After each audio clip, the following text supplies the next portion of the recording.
CM ಡೆಲ್ಲಿಗೆ ಹೋಗ್ತಾ ಇದ್ದೀರಿ ಸರ್, ಪ್ರಮುಖ ಕೂಡ ಬರ್ತಾ ಇದ್ದಾರೆ ಸರ್.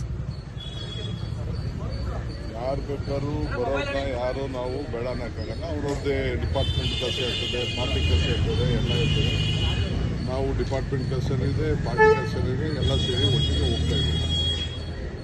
ಪ್ರಮುಖವಾದ ವಿಚಾರ ಏನ್ ಸರ್? ಈಗ ಹೈಕಮಾಂಡ್ ಭೇಟಿ ಒಂದು ಪ್ರಾಸಿಕ್ಯೂಷನ್ ವಿಚಾರ ಹೌದು, ಆದರೂ ಕೂಡ ನಾವು ಇದೆಲ್ಲ ಆದ್ಮೇಲೆ ನಮ್ಮ ಪಕ್ಷಕ್ಕೆ ಹೈಕಮಾಂಡ್ಗೆ ತಿಳಿಸ್ಬೇಕು ಯಾವ ರೀತಿ ನಮ್ಮ ಗವರ್ನರ್ ಆಫೀಸು ದುರುಪಯೋಗ ಮಾಡ್ತಾರೆ. ಇವತ್ತು ನೀವು ಮಾಧ್ಯಮದಲ್ಲಿ ನೀವು ನೋಡಿದ್ದೀರಿ, ಒಂದು 15 ಬಿಲ್ನ ವಾಪಸ್ ಕಳಿಸ್ಕೊಟ್ಟಿದ್ದಾರೆ ಅಂತ. ನಾವು ಮಾಡಿದ್ವಿ. ಏನಾದ್ರು ಇತ್ತು ಕ್ಲಾರಿಫಿಕೇಶನ್ ಬೇಕಾದ್ರೆ ಕೇಳಲಿ ಮಾಡಲಿ, ನಾನೇನು ತಪ್ಪು ಅಂತ ನಾನು ಹೇಳೋದಿಲ್ಲ.